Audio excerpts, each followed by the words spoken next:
Commissioners, are you all wired up? I'm ready, Mr. Chairman. Thank you.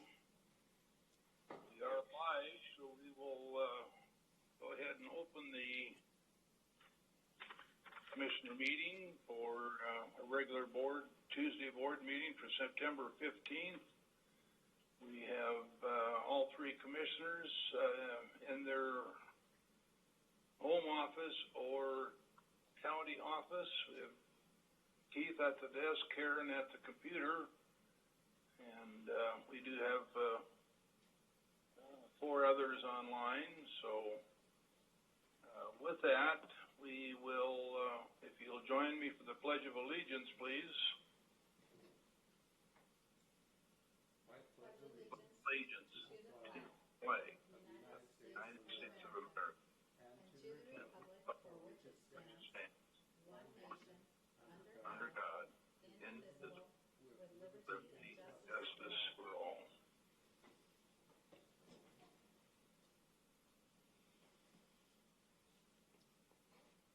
Thank you. Our first item, as usual, is public comment. See anybody online, see the phone number 546-5859. Call in at any time that you can, and we'll cue you in as it is convenient. So, anything yet, Keith? No, I have no callers on the line just yet. Okay. Well, that takes us right into office business then for approval of pay the bills. So, Mr. Chairman, I'm aware of one fiscal item this morning. It is fund expenditures. Move for approval of those fund expenditures in the total amount of $190,804.78.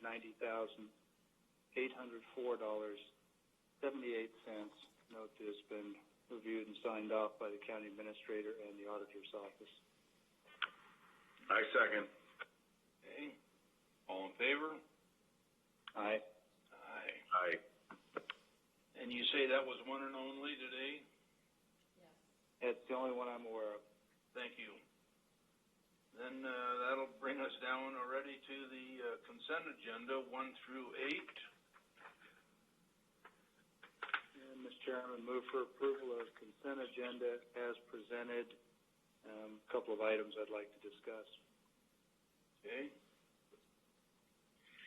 I second with discussions on 5 and the addition of the CARES Act money, which should be 9 items, Chairman. Well, that will come as a separate item with Keith's time, Commissioner. Okay, because it does say consent on the item, so I thought we added it. No, that'll come with Keith. So we're still 1 through 8. Okay, discussion. On the item 2, the Public Works contract with Apollo and the Juvenile Justice Center. Excuse me, I don't know that there's a problem, just a little bit of clarity. There's a bid from Apollo for kitchen HVAC works at about $24,300, give or take. And the contract itself is for $200K. And it appears that $200,000 was the intended amount. It appears multiple locations, including in the actual agreement. I might understand that the contract here really is for annual ongoing services, as we've historically done. And if so, why would they call out a specific kitchen HVAC contract? Anybody know?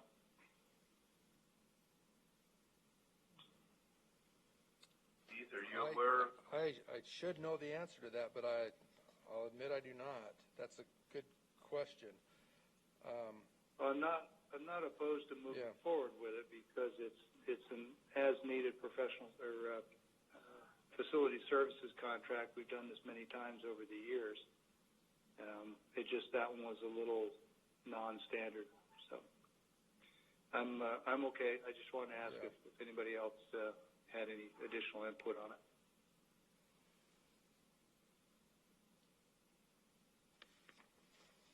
Doesn't sound like we have anybody from juvenile justice online, so.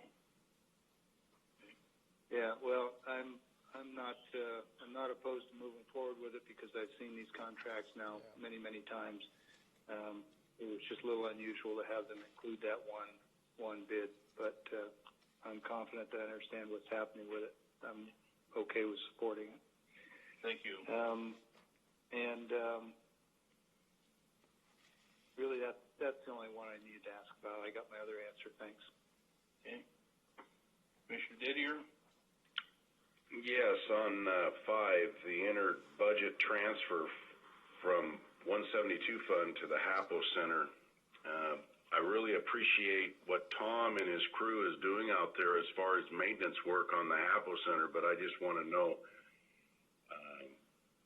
what's the plan here with the HAPO Center? We can't have any events. They've got everything pretty well tidied up and ready to go, but what's our game plan here? Yeah, if I may respond to that, Commissioner, it has been difficult at best to anticipate the requirements of the COVID response. The HAPO Center for the better part of this year has been converted essentially from an event center to a COVID testing site.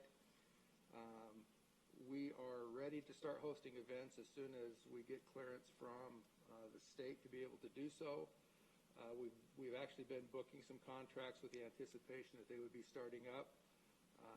But if the COVID response does not lighten up and we are not allowed to have large group gatherings, then we will have to contend with that. And the proposal today is kind of a stopgap measure to give us some more time and hopefully be able to get the facility back open as an event center. The hockey group, for example, is anticipating starting up practices. There's been some changes to the state rules regarding youth sports that have allowed them to at least practice. So they are anticipating moving forward with the hockey arena. The National Guard potentially may relocate that testing site somewhere else within the state. The State Department of Health is looking at whether they want to continue the HAPO Center as a Tri-Cities testing site, or if they need to relocate that or to a place where it's more greatly needed somewhere else in the state. So we're awaiting some direction from the Benton Franklin Health District on the longevity of the HAPO Center testing site. We recognize that there are ongoing obligations simply from owning that facility. We have some contracts that we're obligated to pay for leasing equipment and the maintenance of the facility. So we want to keep it safe and secure and operable. And those are costs that are just going to continue as we move forward.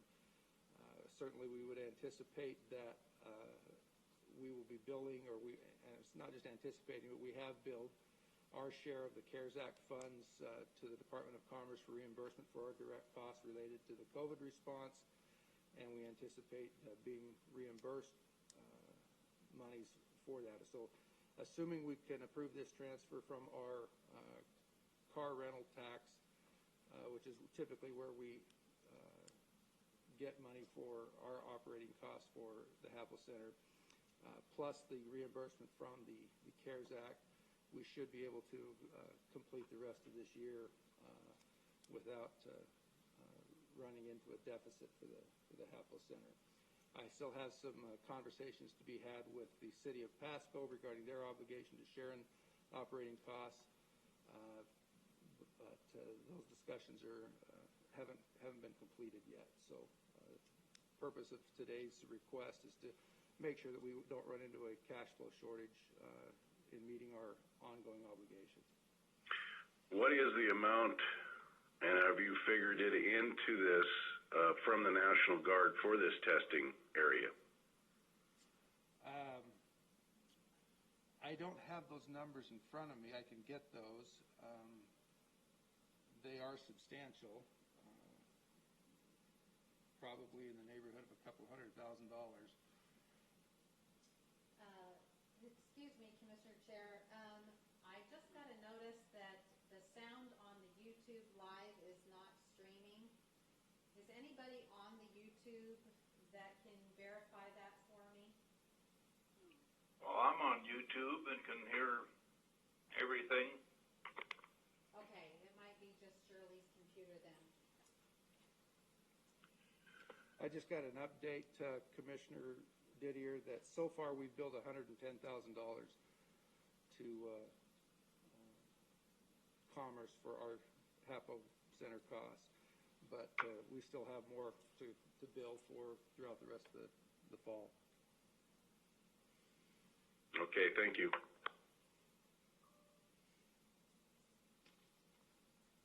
Commissioner Didier, do you have another comment or question? No, that was it. All right, so we do have a motion and a second for consent items 1 through 8. All in favor? Aye. Aye. Aye. Thank you. Anything on the phone, Keith? Not yet, sir. Okay. Well, we'll move right into your Okay. office Yes. time, please. All right. Yes, the first item, as Commissioner Didier called attention to, is an amendment to our CARES Act contract with the Department of Commerce. They have allocated an additional $1,893,600 in CARES Act funding to. Can you take off the mask? People are saying, I'm getting notices they can't hear you. It's muffled. Maybe if I speak into the microphone, that would be better. The Department of Commerce has allocated an additional $1,893,600 in CARES Act funding to be used to offset the cost of COVID in Franklin County. We anticipated this contract amendment. I think we talked a little bit about it in prior meetings. Since we just received it, we quickly prepared a resolution and an agenda summary report that was sent to you this morning. It's very straightforward. It's fairly simple.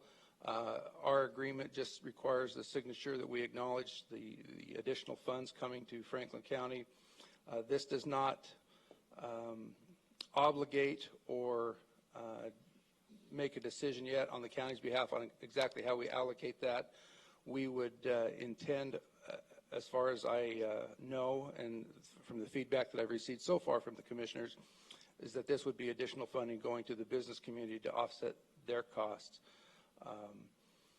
So today's action is simply to sign the amendment that with the Department of Commerce so that we can receive these funds and be ready to use them.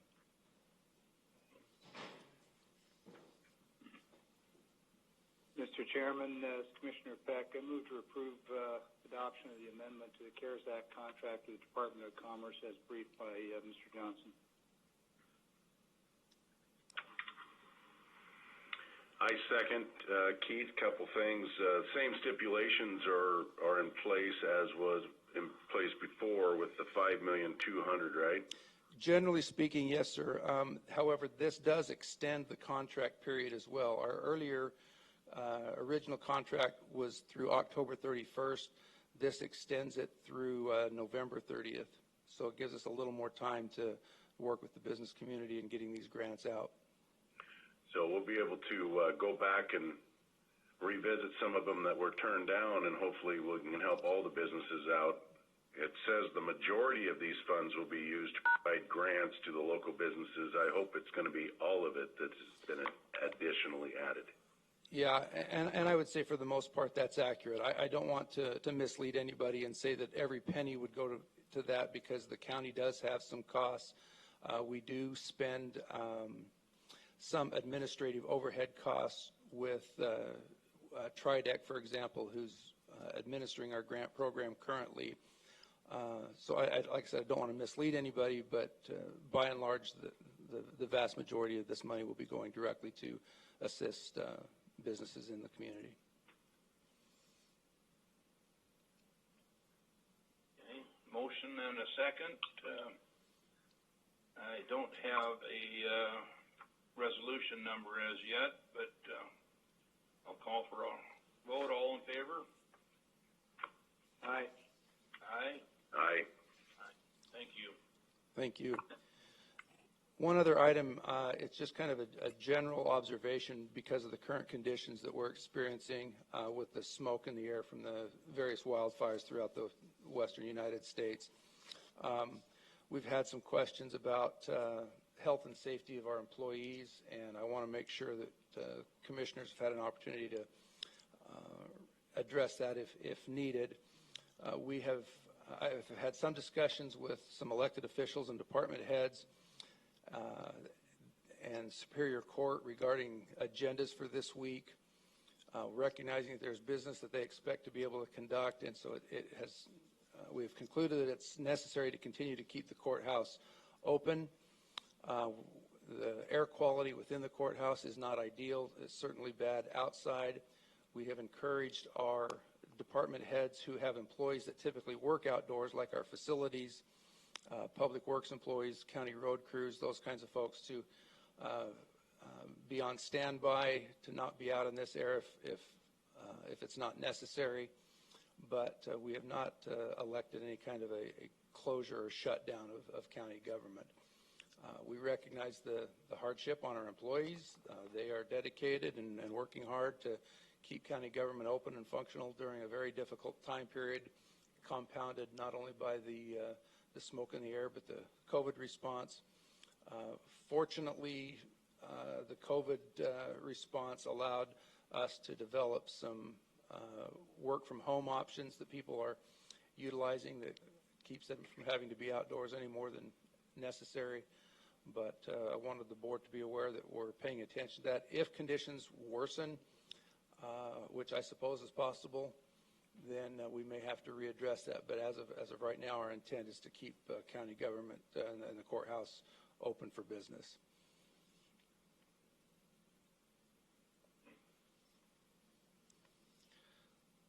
With that, Mr. Chairman, I think that concludes administration business.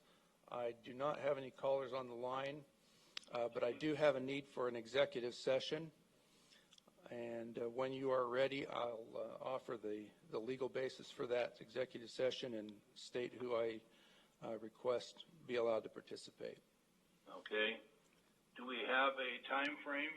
I expect probably 30 minutes. Okay, it's going to take us probably 5 minutes to get into the executive session, so we'll be 35 minutes for anybody on the outside lines. Do you expect they just stay online, or how is that going to work on their end? Actually, we will terminate all of the phone calls, and the clerk to the board will directly call those people who are expected to participate in the executive session. And then we'll all be on a group call from there. Is there an expected decision to be made after this? No, I don't believe so. Okay. So with that said, appreciate all the input this morning, or the people that are online.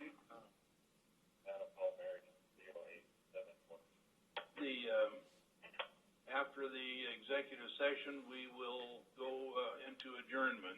So thank you, everybody. Unless the commissioners have some other comment for the good of the board. Yes, Mr. Chairman, I'd like to just let it be known that the night before last, there was a lot of vandalism done up north on a trailer with political signs, graffiti painted on it. There was caps left on the ground. I asked the individual, please pick up the caps with gloves on and put it in a plastic bag and give it to the sheriff. I don't know if they did that or not, but there seems to be a high level of destruction on political signs all over Franklin County. And then I would also ask the sheriff to please have his deputies keep an eye out, because we know people are setting fires and they seem to be going after the farmers and ranchers. We need to really keep an eye on our neighborhood and the stacks, the haystacks and things that are flammable that could be set on fire.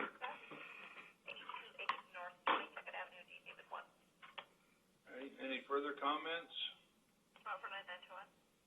All right, well, as I said, after executive session, we will be adjourned, so thank you, everybody, this morning for signing in with us. So we will sign off and wait for our executive call. Commissioner, if I may state the purpose of the executive session on the record before you sign up. Please. Yes, I'm requesting an executive session up to 30 minutes with the possibility that it could be extended under RCW 42.30.110, paragraph 1, subparagraph I, to discuss litigation and potential litigation. I would ask that myself, the administrator, the commissioners, prosecuting attorney Sean Sant, and Chief Civil Deputy Jen Johnson, Sheriff Jim Raymond, the clerk of the board, and a member of the IT staff be allowed to participate in the executive session. With that, we will go into executive session then. Thank you, everybody. Okay, if you just stand by your phones, the clerk will be calling shortly. Thank you.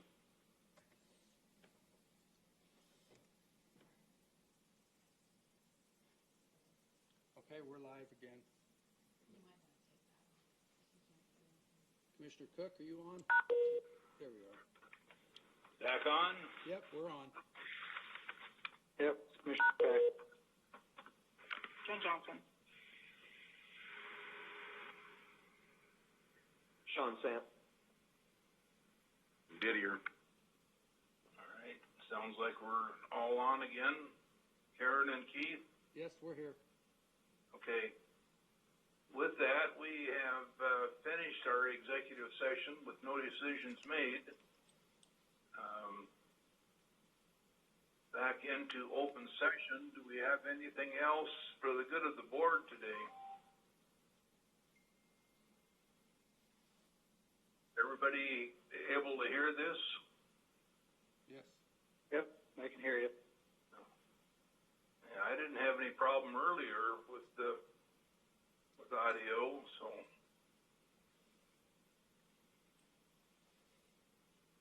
All right. Jen or Sean, do we have anything else for the good of the board? No. Nothing from me, thank you. Okay. Well, if there is nothing else, we will stand adjourned. Thank you. Thank you all for participation today. Yep. Bye. Have a good day.